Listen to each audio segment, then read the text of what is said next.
Saudara dan saudari yang terkasih di dalam kita Yesus Kristus,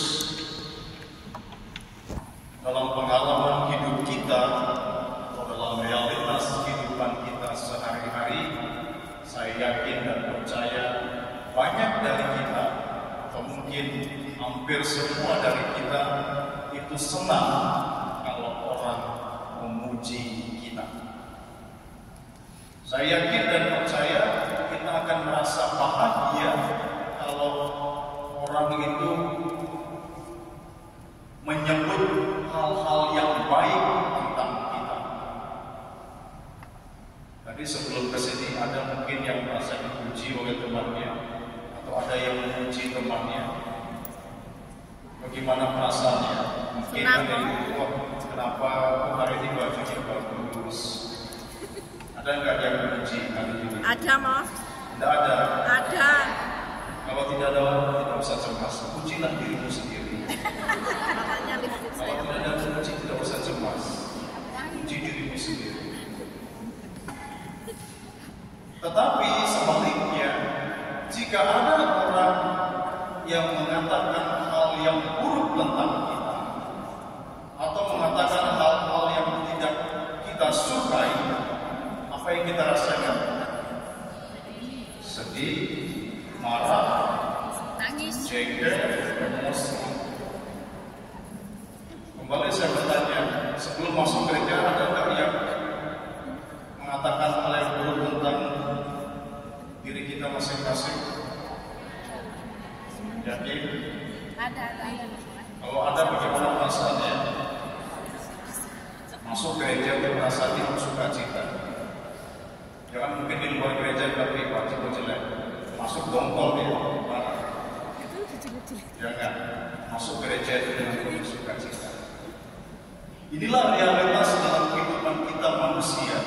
Kita akan merasa senang dan bangga ketika kita memperoleh hal-hal yang positif.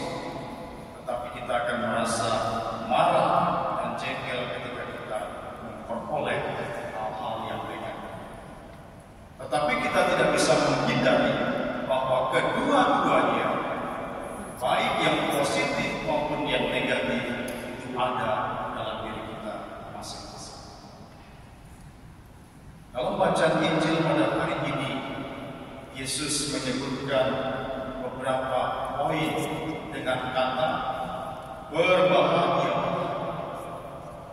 Berbahagialah kamu yang miskin, berbahagialah kamu yang lapar, berbahagialah kamu yang tertawa, berbahagialah kamu dan bersukacitalah kamu. Semua itu adalah kata-kata yang positif. Tetapi dalam pengajarannya, Yesus tidak hanya mengatakan yang positif, tetapi dia juga mengatakan hal yang negatif. Apa yang Yesus katakan? Celakalah kamu yang sekarang ini kaya, celakalah kamu yang kenyang, celakalah kamu yang tertawa, celakalah kamu jika semua orang memuji kamu. Artinya apa? Yesus tidak hanya mau menyenangkan para muridnya saja. Kalau dalam pengajaran dia hanya mengatakan hal-hal yang positif, mereka akan merasa senang.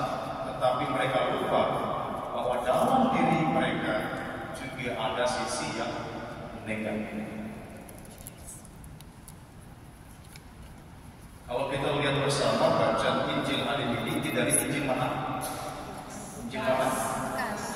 Injil Lukas. Tetapi ada juga versi yang lain di Injil Matius. Itu bisa dilihat Matius 25 tentang sabda bahagia Yesus. Itu ada 8 sabda bahagia Yesus. Semuanya Yesus berbicara tentang berbahagialah, berbahagialah, dan berbahagia. Tidak ada yang ucapkan. Tapi Lukas menampilkan kedua sisi. Saudara-saudara yang terkasih, kalau kita melihat lebih dalam lagi dalam Injil hari ini, apa yang membuat Yesus mengatakan kepada orang-orang ini berbahagia? Kalau dilihat lebih mendalam, pengalaman hidup mereka, situasi hidup mereka bukanlah situasi yang patut untuk dibahagiakan, yang patut untuk dipuji. Orang yang miskin pasti menderita, belum tentu memiliki tempat tinggal, belum tentu juga dapat memenuhi kebutuhan hidupnya karena situasinya miskin, banyak kesulitan. Tapi Yesus mengatakan bahwa orang yang lapar, kalau kita lapar bisa kerja tidak? Tidak bisa. Kalau lapar itu tidak ada tenaga. Tapi Yesus mengatakan berbahagia, meskipun lapar berbahagia. Orang yang sedih, yang berduka cita, Yesus katakan berbahagia. Orang sedih dikatakan berbahagia. Jangan nanti kalau pas keluar ada teman menangis, berbahagialah kamu. Malah dimarah-marah gitu. Pas lagi sedih, nangis-nangis juga berbahagialah kamu. Situasinya situasi yang menyedihkan, situasi yang berat, situasi yang sulit. Tapi Yesus mengatakan berbahagialah. Mengapa? Karena orang-orang ini adalah orang-orang yang menempatkan Allah sebagai prioritas mereka dalam hidup. Orang miskin apa yang mau dia andalkan? Mau buat ini tidak bisa, mau buat itu tidak bisa. Yang bisa mereka buat apa? Berpasrah kepada Tuhan. Orang lapar, mau mencari makan mungkin tidak bisa, mau membeli makan mungkin tidak punya uang, ya dia berpasrah. Mudah-mudahan Tuhan mengutus orang yang baik memberi saya roti. Orang yang sedih, berduka cita, dia hanya bisa berpasrah kepada Tuhan. Dan Tuhan mengirim orang-orang yang bisa menguatkan, mensupport, mendukung. Orang-orang yang menderita karena Tuhan, mereka pun akan memasarkan semuanya kepada Tuhan. Dan inilah orang-orang yang berbahagia. Saudara-saudari kasih, kita boleh melihat kembali dalam kehidupan kita masing-masing. Sejauh mana kita memasrahkan hidup kita kepada Tuhan. Sejauh mana kita memberikan semua persoalan kita kepada Tuhan. Kalau kita belum sampai kepada itu, jangan sebut dirimu orang yang berbahagia. Karena seringkali apa? Kalau ada persoalan, saya ajar dia. Tidak? Ada persoalan, saya cari dia. Itu bukan berpasrah. Menunjukkan bahwa saya lebih hebat dari dia. Orang yang berpasrah kepada Tuhan, dialah yang berbahagia. Maka jangan katakan dirimu berbahagia kalau kamu belum sampai berpasrah. Jangan katakan dirimu berbahagia kalau kamu belum sampai berpasrah kepada Tuhan.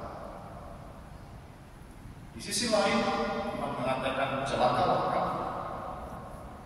Apa yang dia alami, apa yang mereka alami, orang-orang yang dikatakan celaka, orang-orang yang kaya, orang-orang yang kaya, orang yang berbahagia, yang berkata, orang yang mendapat pujian. Apakah Yesus tidak suka dengan orang kaya? Apakah Yesus tidak suka dengan orang yang berbahagia? Tidak. Tuhan mengharapkan kita berbahagia dalam setiap situasi, tetapi orang-orang yang memiliki segala-galanya, mereka menjadikan milik mereka, harta kekayaan mereka, kuasa mereka sebagai pegangan, sebagai prioritas, bukan lagi Tuhan yang menjadi prioritas. Jadi dalam hidup kita, kita harus melihat lebih dalam apa prioritasmu di dalam hidup ini, Tuhan atau mati. Apa yang menjadi prioritas dalam hidup ini, Tuhan atau kesombongan, kekuatan, kuasa, semuanya itu tidak ada. Jadi Tuhan mengajak kita bersama pada hari ini, ada dua jalan yang bisa kita pilih, jalan menuju kebahagiaan atau jalan menuju celaka. Putuskan dan pilihlah yang terbaik bagi hidupmu. Kebahagiaan prioritasnya ialah Tuhan, celaka prioritasnya ialah materi. Putuskan dan pilihlah yang terbaik bagi hidupmu agar hidupmu semakin diberkati. Tuhan memberkati.